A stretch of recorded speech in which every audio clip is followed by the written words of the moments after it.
하나님 아버지 주신 책은 귀하고 중하신 말씀일세. 기쁘고 반가운 말씀 중에 날 사랑한단 말 참 좋도다. 주께서 너를 사랑하니 즐겁도다. 주께서 너를 사랑하니 나는 참 기쁘다. 하나님께서 날마다 우리에게 생명의 말씀을 주시고 우리의 길과 진리와 생명이 되어 주시겠다고 말씀하시니 감사합니다. 주께서 우리의 영혼의 눈을 열어주셔서 날마다 나 중심적으로 살아가는 인생이 아니라 언제나 우리의 앞장서 계신 주님 중심으로 살아갈 수 있도록 우리의 영혼을 소생시켜 주시고 저희들을 의의 길로 인도하여 주옵소서. 예수님 이름으로 기도드립니다. 아멘. 오늘 말씀 갈라디아서 3장 19절에서 29절입니다. 갈라디아서 3장 19절에서 29절 합독하시겠습니다. 시작. 그런즉 율법은 무엇이냐? 범법함으로 더하여 진 것이라. 천사들을 통하여 한 중보자의 손으로 베푸신 것인데 약속하신 자손이 오시기까지 있을 것이라. 그 중보자는 한 편만 위한 자가 아니나 하나님은 한 분이시니라. 그러면 율법이 하나님의 약속들과 반대되는 것이냐? 결코 그럴 수 없느니라. 만일 능히 살게 하는 율법을 주셨더라면 의가 반드시 율법으로 말미암았으리라. 그러나 성경이 모든 것을 죄 아래에 가두었으니 이는 예수 그리스도를 믿음으로 말미암는 약속을 믿는 자들에게 주려 함이라. 믿음이 오기 전에는 우리는 율법 아래에 매인 바 되고 계시될 믿음의 때까지 갇혔느니라. 이같이 율법이 우리를 그리스도께로 인도하는 초등교사가 되어 우리로 하여금 믿음으로 말미암아 의롭다함을 얻게 하려 함이라. 믿음이 온 후로는 우리가 초등교사 아래에 있지 아니하도다. 너희가 다 믿음으로 말미암아 그리스도 예수 안에서 하나님의 아들이 되었으니 누구든지 그리스도와 합하기 위하여 세례를 받은 자는 그리스도로 옷 입었느니라. 너희는 유대인이나 헬라인이나 종이나 자유인이나 남자나 여자나 다 그리스도 예수 안에서 하나이니라. 내가 그리스도의 것이면 곧 아브라함의 자손이요 약속대로 유업을 이을 자니라. 아멘. 오늘 말씀이 율법의 쓸모와 믿음이라는 말씀이에요. 이 본문들이 이렇게 읽어보면 딱 오지 않아요. 이 갈라디아서는. 그래서 잘 설교를 들으셔야 됩니다. 오늘은 그 율법의 목적에 율법을 왜 줬냐 거기에 대한 말씀이에요. 더 쉽게 얘기하면 성경을 왜 줬냐 그런 말씀이에요. 오늘 우리에게 19절 그런즉 율법이 무엇이냐? 범법함으로 더하여진 것이라. 천사들을 통하여 한 중보자의 손으로 베푸신 것인데 약속하신 자손이 오시기까지 있을 것이라. 율법의 목적은 율법은 구원을 주러 온 것이 아니라 쉬운 얘기로 죄를 말해주러 온 거예요. 그러니까 여러분이 쉬운 얘기로 성경을 읽지 않잖아요. 그러면 내가 죄가 뭔가도 몰라요. 진짜 그렇습니다, 여러분. 성경을 알면 알수록 뭘 알아요? 내가 죄인임을 깊이 압니다. 성경을 깊이 깨달으면 깨달을수록 내가 죄인 중에 괴수라는 사실을 알게 됩니다. 쉬운 얘기로 사도 바울이 연세가 드시고 말년이 갈수록 자신이 죄인임을 더 깊이 깨닫는단 말이에요. 그래서 우리가 이 하나님의 말씀을 통하여 율법을 통하여 우리는 율법을 어기는 존재이고 율법을 온전히 지킬 수 있는 능력이 없다는 것을 깊이 깨닫게 됩니다. 그래서 율법은 자신이 죄인일 뿐만 아니라 스스로 그 죄에서 해방되거나 치료하기에는 속수무책인 내가 죄의 포로임을 깊이 깨달아요. 내가 빠져나올 수가 없어요. 쉬운 얘기로 여러분 다 태평양에 빠졌다고. 태평양에 빠졌는데 여러분 헤엄쳐서 나올 수 있겠어요? 뭐 한강에 빠지면 헤엄을 아주 잘 치는 사람은 그래도 살 수 있을지 몰라요. 그것도. 그런데 우리 모두 다 죄악의 태평양에 빠졌다고. 그런데 여기 나올 수 있는 사람이 있어요? 그래, 여러분 잘 아셔야 돼요. 우리의 상태가. 그래서 이 죄에서 해방되거나 치료하기에 내 자신의 능력으로는 속수무책이에요. 따라서 내가 잘하려고 인간의 안간 힘을 쓸 것이 아니라 누군가 나를 건져 주셔야 돼. 태평양에 빠지면 119가 가든지 비행기가 가든지 건져줘야 나오는 거잖아요. 여러분 힘으로 나올 수 있는 능력은 전혀 없다고요. 이게 율법이 우리에게 가르쳐 주는 거예요. 너는 죄악의 포로가 돼서 나올 수 없어. 그러면 누군가를 부르든지 누군가가 건져줘야 되잖아요. 그래서 그 얘기하는 거예요. 누구든지 주의 이름을 부르는 자는 구원을 얻으리로다. 예수님이 안 건져주면 나올 수 있는 길은 없다. 그래서 이 율법은요, 우리가 의롭지 못함을 알려줄 뿐만이 아니라 정말 내가 죄악의 포로임을 깊이 깨닫게 해줘요. 그리고 나는 도저히 죄악의 포로에서 나올 수 없는 내 죄의 상태를 깨닫게 해준단 말이에요. 이걸 깊이 깨닫는 사람만 십자가의 감격도 있고 감동도 있는 거죠. 그렇지 않은 사람은 설교 많이 듣고 뭐 그래도 교회 다녀도 그 감동이 없어요. 왜냐하면 자기 상태를 모르니까.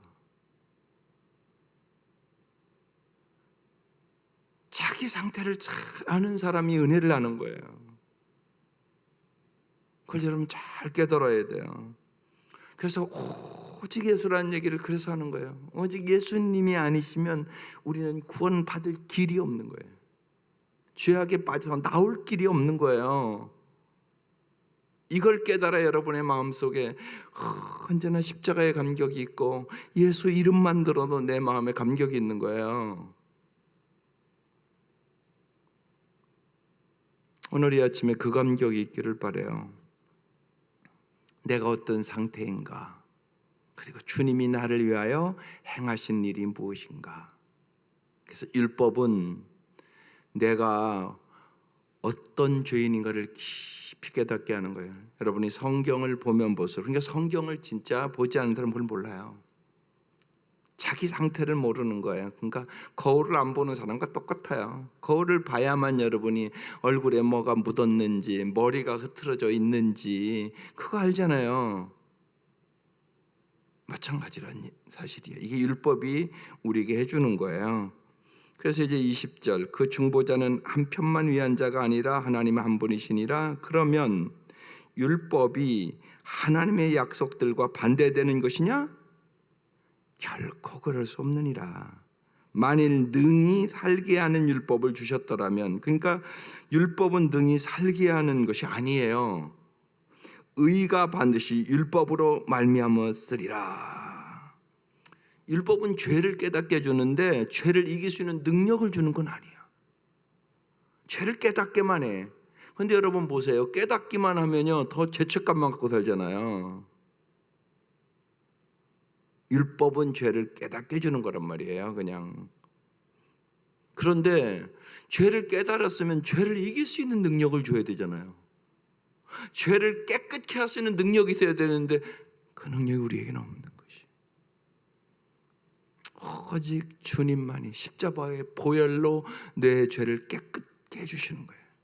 오직 십자가의 능력으로 우리가 구원을 얻게 되는 것이. 오직 예수만이 죄악을 이길 수 있는 능력을 주는 거예요.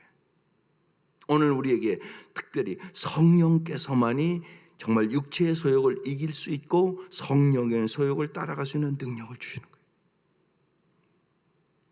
그래야 여러분의 마음속에 정말 오직 예수라는 말이 뭔가를 깊이 깨달아요. 오직 주님만을 의지해야 되는 거예요. 그러니까 아무리 말씀을 많이 알아도 말씀 아는 것만으로는 죄악만 깊이 깨닫지 죄악을 주시는 능력은 없다. 그 얘기를 하는 거예요. 그러나 성경이 이 모든 것을 죄 아래 가두었으니 이는 예수 그리스도를 믿음으로 말미암는 약속을 믿는 자들에게 주려 함이라. 이제 계속적으로 중요한 말씀, 믿음이란 단어가 나와요. 예수 그리스도를 믿음으로 말미암는 약속을 믿는 자들에게, 우리들에게 주려 함이라. 그래서 무엇을 믿는가가 중요한 거예요. 무엇을 믿는가가 내가 어떻게 살 것인가를 결정해요. 그래서 여러 번 말씀드렸지만 로마서 1장에서 11장까지는 무엇을 믿어야 하는가, 이게 더 중요하단 말이에요. 그 다음에 로마서 12장부터는 어떻게 살 것인가 얘기하는 거예요. 사람은 자기가 믿는 대로 살아가는 거예요. 내가 하나님을 진짜 믿는 사람은 하나님의 말씀대로 살죠. 그런데 돈을 더 믿는 사람이 많다니까요, 하나님보다. 그러면 언제나 돈에 따라 왔다 갔다 해요. 그래서 예를 들면요, 쉬운 얘기로 하나님 왜 여러분에게 11조 하라고 그래요? 하나님은 가난하신가요? 하나님은 거지인가요? 그러니까 처음 신앙생활을 하려면 왜 11조 해야 된다고 생각해요? 그러면요, 교회에 11조 해야 교회 유지해 나가니까요, 이렇게 얘기를 해요, 조신자들이요. 그럼 우리가 11조 안 하면 교회 유지 안 될까요? 말도 안 되는 소리예요. 예수님이 주인이에요, 교회 주인. 오병이의 기적도 이루고 없는 것도 있게 해요. 여러분에게는 왜 하라고 그래요? 너 진짜 물질의 노예로 살고 물질을 의지하는지 하나님을 의지하는지 보려고요. 물질을 의지하는 사람은 절대 11조 못해요. 못해요. 그러니까 하나님 쪽에서는 그 얘기를 하는 거예요. 너 물질 의지하고 살래? 나 의지하고 살래? 이거 시험하는 거예요. 그러니까 말라기에서 시험해보라고 그러잖아요. 시험해봐. 그렇게 얘기하잖아요. 그러니까 해보라고, 여러분요, 말씀대로. 어떤 역사가 일어나는가. 그렇지 않고는 여러분 평생을 물질의 노예로 살아요. 해방 못 얻어요. 그러니까 하나님은 우리에게 왜 말씀을 주냐? 진짜 해방 얻게 하려고요. 진짜 잘 살게 하려고요. 아니, 물질의 노예로 사는 사람이 뭘 그렇게 잘 살겠어요. 물질이 무너지는 그 순간 그 인생도 무너지는 거잖아요. 내가 의지하는 것이 여러분 정말 내 믿음이거든요. 그래서 세상의 모든 것 죽는 그 순간 다 가지고 다 없어져 버리는 거잖아요. 정말 의지할 분 하나님밖에 없죠. 오직 예수밖에 없죠. 그걸 여러분 빨리 깨닫는 게 큰 복이에요. 그래서 이게 믿음으로 말미암는 약속을 믿는 자들에게 주는 거예요. 그러니까 믿는 자에게, 하나님의 말씀을 믿는 자에게 그 말씀에 대한 체험을 하는 거예요. 아, 진짜구나 하나님 말씀이. 이걸 자꾸 경험해 나가야 돼요. 그 다음에 뭐라고 그러세요? 이렇게 얘기해요. 믿음이 오기 전에 우리는 율법 아래 매임받고 계시될 믿음의 때까지 갇혔느니라. 보세요. 매임받고 갇혔다, 이렇게 써 있어요. 이건 무슨 얘기예요? 쉬운 얘기로요, 이 23절의 이 말씀은 믿음은 우리의 호위병 역할을 해준다, 그 얘기예요. 매임받고 갇혔다. 군대에 호위병을 통해서 예를 들면 보호를 받잖아요. 그걸 지금 비유로 얘기하고 있는 것이에요. 어렸을 때는요, 부모가 호위병이에요. 자녀들을 보호한다고요. 그래서요, 어렸을 때는요, 아이들에게 율법이 필요해요. 안 필요한 게 아니라 꼭 필요해요. 요한에셀레 어머니 수산나는요, 5살의 아이들의 애가 엄청나게 많았거든요. 아이들에게 다 주기도문을 암송시켰어요. 그리고 도덕적인 것들을 어떻게 해야 되나 정확하게 가르쳐 주고요. 그 아이들에게 어학 훈련도 쭉 시키고요. 거짓말과 주일의 예배를 어기는 것을 절대로 용납하지 않았어요. 그러니까 어렸을 때부터 엄마가 철저하게 신앙교육을 시켰어요. 그게 복이 된 거죠. 그래서 요한의 설례가 어머니의 그 교육 때문에 우리가 잘 자랄 수 있었다고. 어렸을 때는 그렇게 훈련을 시켜야 되는 거죠, 부모가. 모르니까. 그러니까 호위병 역할을 해야 된단 말이에요. 육적인 것만이 아니라 영적으로, 정신적으로, 육체적으로, 정서적으로 날마다 세상 것들이 얼마나 유혹을 하는데요. 그러니까 어렸을 때 부모가 영적으로, 정신적으로, 육체적으로, 정서적으로 잘 훈련시키는 부모를 만나면 이 안에는 엄청난 복을 받는 거죠. 그러니까 부모가 눈을 떠야 되고, 이번 엊그제 왜 시간을 들여서 부모 면허 간증이 그 독후감이 읽힌 줄 아세요? 지난주에 읽혔잖아요. 깨달으라고요. 여기 연세분들도 며느리들 그래서 제가 사서 읽히라고 그랬잖아요. 그냥 기도하죠. 근데 기도만으로 안 돼요. 엄마가 깨달아야 돼요.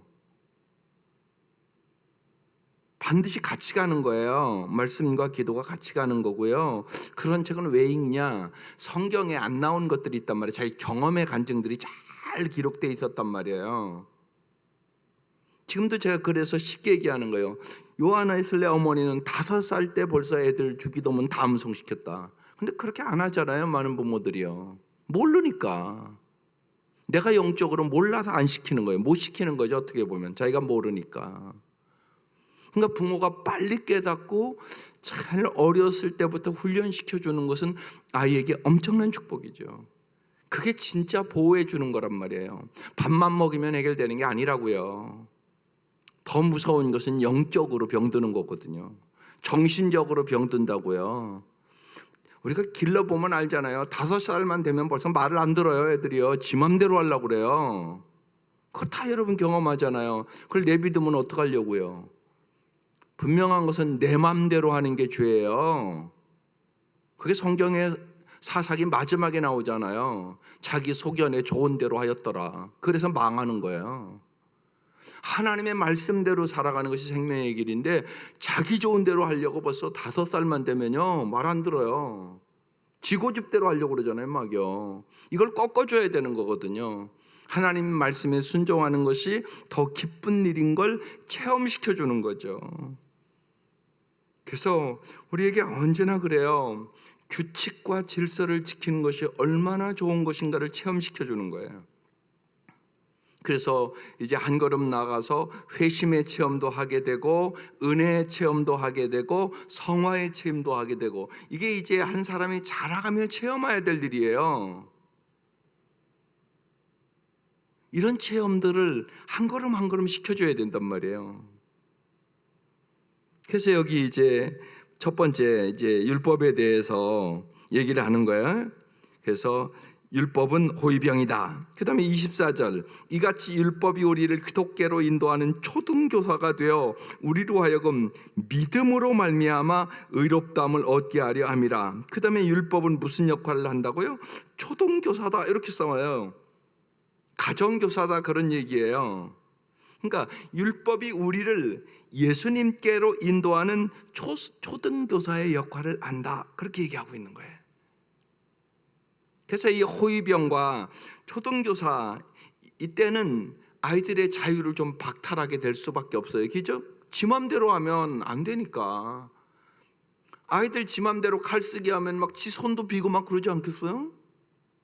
그러니까 부모는 그건 안 돼, 그건 돼 이거 가르쳐 주잖아요. 어쩔 수 없이요. 안 가르쳐 주면 자신이 위험하니까 그 역할을 하고 있는 거예요.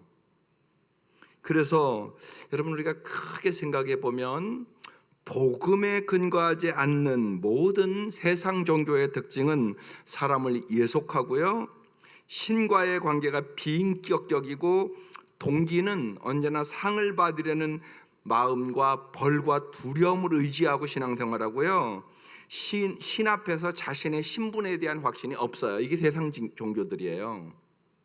근데 예수 믿는 건 다른 거란 말이에요.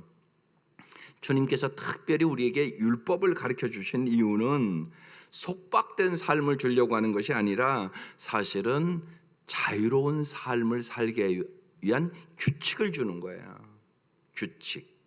규칙이 있어야 된단 말이에요. 가정에도요. 질서가 있어야 되잖아요. 가정에. 그게 참 중요하단 말이에요. 아내들이여 남편에게 복종하라. 그 말씀 자유를 뺏으려고 주는 게 아니에요. 여러분의 가정의 질서를 위해서 주는 거예요.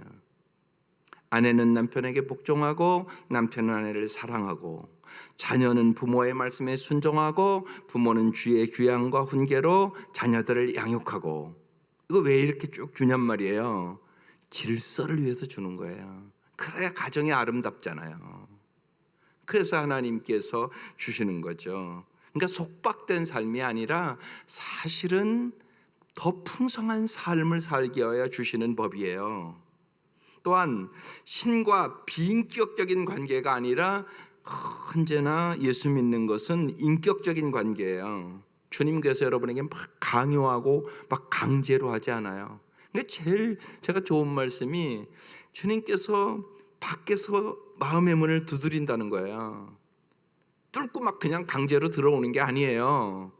내가 마음의 문을 열어주면 주님이 들어오세요. 이렇게 인격적이세요, 주님이. 그래서 우리와 언제나 교제를 나누며 너의 아픔이 나의 아픔, 너의 슬픔이 나의 슬픔, 너의 모든 것을 내가 함께 해줄게, 이렇게 말씀하시는 거예요. 그런 분이 어디 있어요? 이게 예수님이 우리와 인격적인 관계를 맺는 방법이에요. 그뿐만이 아니라 언제나 미성숙이 아니라 성숙한 성품을 주시기를 원해요. 그래서 하나님 말씀에 하나님을 어떻게 사랑하라고요? 몸과 마음과 뜻과 정성을 다해서 사랑하라고. 왜 사랑하라고 그러겠어요?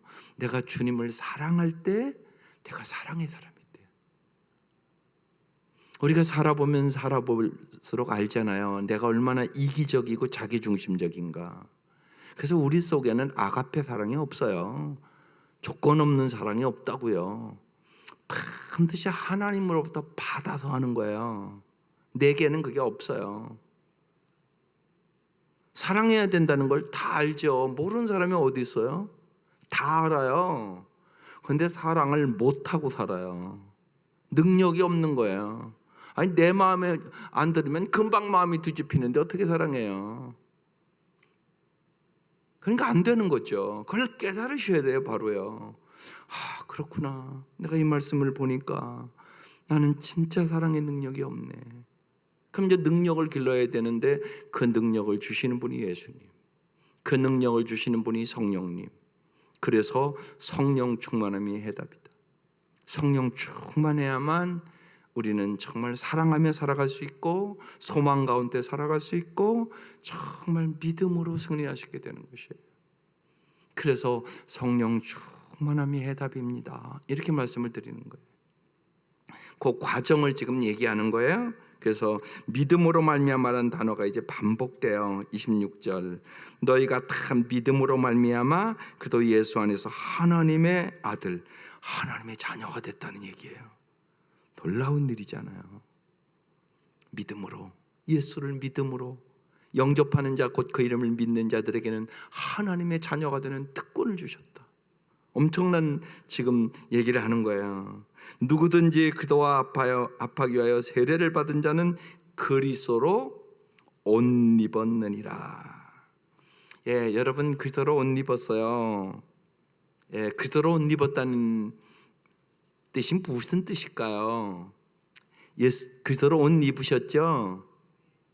예, 이게 무슨 뜻이냐면요, 내가 이게 여러 가지가 뜻이 있는데 그리스도 안에 있다. 여러분 제복이라는 게 있잖아요. 제복. 경찰은 경찰 제복을 입는다고요. 그럼 여러분이 저 사람이 경찰이네 이렇게 생각하잖아요. 간호사는 간호사 제복을 입는다고요. 그러면 병원에 가면 저분이 간호사구나 알잖아요. 그런 의미예요. 그러니까 세상 사람도 여러분 보고 알아야 돼요. 그래야 그리스도로 옷 입은 사람이에요. 아, 저 사람 그리스도인이구나. 그렇게 여러분 보여줘야 돼요. 그래서 이게 그리스도로 옷 입었다. 경찰복 입은 사람은 경찰이라고 생각한다고요. 우리가요. 간호사 옷 입으면 간호사라고 생각한다고요. 여러분이 기도 옷 입었으면 세상 사람들이 저 사람 그리스도인구나. 그러니까 내 삶과 말로 정확하게 증명해야 되는 거예요. 또한 그리스도와 가까운 사이라는 뜻이에요. 옷은요 언제나 우리와 동행해요. 그렇잖아요. 언제나 입고 다니잖아요. 이렇게 옷을요. 보면요. 예? 제가요 이 옷을 입고 나가잖아요. 밖에. 그러면 무지하게 더 조심해요. 그렇잖아요. 여기 십자가도 있고요. 엄청나게 조심해요. 말도 더 조심하고요. 왜요? 이 옷이 다른 사람이 내가 누군가를 알잖아요. 그래서 무지하게 조심해요. 이 옷을 입고 나갈 때는. 당연한 거잖아요. 내가 뭘 실수하고 막 그러면 목사가 저 모양이야? 그럴 거 아니에요. 이 옷을 입고 막 교통법규를 안 지키고 그러면요, 왜 목사가 저 모양이야? 금방 그러잖아요. 그걸 우리가 잘 아셔야 돼요. 옷은요 그 사람과 동행한다는 의미예요. 항상 주님을 의지하고 그래서 주님의 임재하심을 연습하는 사람이 그도로 옷 입은 사람이에요. 그래서 그도를 본받는 자가 되는 거예요. 그리스도를 본받는 자가 되기 위해서는 언제나 하나님 앞에서 행한다는 의식을 가져야 되는 거죠. 이게 그리스도로 옷 입는다는 뜻. 또 하나는요, 하나님이 우리를 받아주셨다는 뜻이에요. 보세요, 옷은요 내 벌거벗은 몸을 가려주는 거잖아요. 이게 옷이라고요. 옷. 예수 그리스도로 말미암아 하나님께서 우리를 의롭다고 인정해 주시는 거예요. 우리의 허물을 다 십자가의 은혜로 가려주시고요, 그 덕분에 우리는 하나님 보시기에 하나님의 사랑받는 자녀가 된 거예요. 이게 그리스도로 옷 입는다는 뜻이에요. 기가 막힌 뜻이에요. 그러니까 참 말씀 볼 때마다 기가 막히게 비유를 하는 거예요. 사도 바울이요. 율법은 호위병과 같다. 율법은 가정교사와 같다. 너희는 믿음으로 말미암아 이제 그리스도로 옷 입은 사람들이야. 이렇게 말씀하는 거예요. 그 다음에 뭐라고 말씀하세요? 너희는 유대인이나 헬라인이나 종이나 자유인이나 남자나 여자나 다 그도 예수 안에서 하나이니라. 여러분 잘 보세요. 말씀 깊은 말씀이에요. 유대인 헬라인 문화의 장벽을 넘어섰다는 얘기예요. 종이나 자유인이나 계급을 넘어섰다는 얘기예요. 남자나 여자나 성적인 것들을 넘어섰다는 얘기예요. 그래서 다 그도 안에서 하나이니라. 그래서 우리가 정말 복음이 아니면 하나 될 수 없어요. 그래서 우리가 그런 기도하는 거예요. 하나님 남북도 복음으로 통일되게 해주십시오. 그렇지 않으면 통일되면 더 고통스러워요. 그렇잖아요. 여러분 문화의 장벽도 넘기가 얼마나 어려운데요. 그러니까 저쪽 요새는 다문화니까 이런 분들이 있다고 그러잖아요. 다문화 며느리가 라면 먹던 거 남겨가지고 냉장고에다 넣어놓으면 먹을 수 있겠어요? 우리 못 먹는단 말이에요. 근데 그 사람들은 그렇게 모르니까. 그러니까 벌써 식상웰부터가 다문화에서 뭐 필리핀이나 다른 데서 온 여자와 결혼하면 무척 힘든 거예요. 문화가 달라서 당장 힘들어지는 거예요. 그래서 예수 믿는 게 그렇게 중요해요. 예수 안에서 하나 돼요. 문화의 장벽도, 계급의 장벽도, 성의 장벽도 넘어설 수 있는 것이 예수 그리스도예요. 그 사랑으로 넘는 거예요. 놀라운 말씀이에요. 그래서 하나이니라. 너희가 그도의 것이면, 우리가 언제나 잊지 마세요. 핏값으로 산 우리가 예수님의 것이에요. 이것을 잘 알아야 우리가 청지기로서의 삶을 살아가는 거예요. 곧 아브라함의 자손이요 복의 통로라는 얘기예요. 약속대로 유업을 얻을 자니라. 상속자라는 뜻이에요. 하나님께서 이렇게 놀라운 은혜를 주신 것이에요. 그래서 여러분 성경을 날마다 보면서 나 자신의 모습을 잘 보시고 정말로 나 같은 죄인을 구원하신 주님의 십자가의 은혜와 부활의 능력을 언제나 의지하고 정말로 예수님이 이 땅에 오신 것이 정말 우리에게 성령을 보내주신 것이 얼마나 감사한 일인가 생각하면서 내가 매일 기쁘게 순례의 길 행함은 주의 팔이 나를 안보하며 성령이 나와 함께 하십니다. 날마다 그 은혜 속에 감사하고 기뻐하며 십자가의 능력으로 살아갈 수 있기를 주의 이름으로 축원합니다. 기도드리겠습니다. 하나님 감사합니다. 도저히 내 능력으로는 구원받을 수 없는 멸망의 길을 가고 있던 저희들을 주님의 은혜로 구원하여 주시고 날마다 저희들에게 회심의 체험과 은혜의 체험과 성화의 체험을 주시고자 하심을 감사합니다. 날마다 그 말로 형용할 수 없는 은혜를 생각하며 범사에 감사하며 살게 하여 주시고 우리에게 일어나는 모든 사건들을 통하여 날마다 우리를 성화시키기를 원하시는 주님의 그 크신 사랑을 경험하며 살게 하여 주옵소서. 이 아침도 귀한 예물 드립니다. 주님 받아주시고 역사해 주셨기를 간절히 원합니다. 주님께서 이 땅에 보내주신 우리 권사님 남은 인생 주님 은혜 가운데 날마다 기쁨과 감사와 찬양이 넘치게 하여 주옵소서. 특별히 남편의 구원을 위해서 간절히 간구하는 기도에 응답하여 주셔서 진실로 아픈 몸을 치료하여 주시고 진실로 고난이 위기되게 하여 주시고 구원이 되게 하여 주시고 주님의 놀라운 은혜를 깨달을 수 있도록 이 새벽 미명도 간절히 간구하는 기도에 응답하여 주옵소서. 예수님의 이름으로 기도드립니다. 아멘. 오늘 찬송가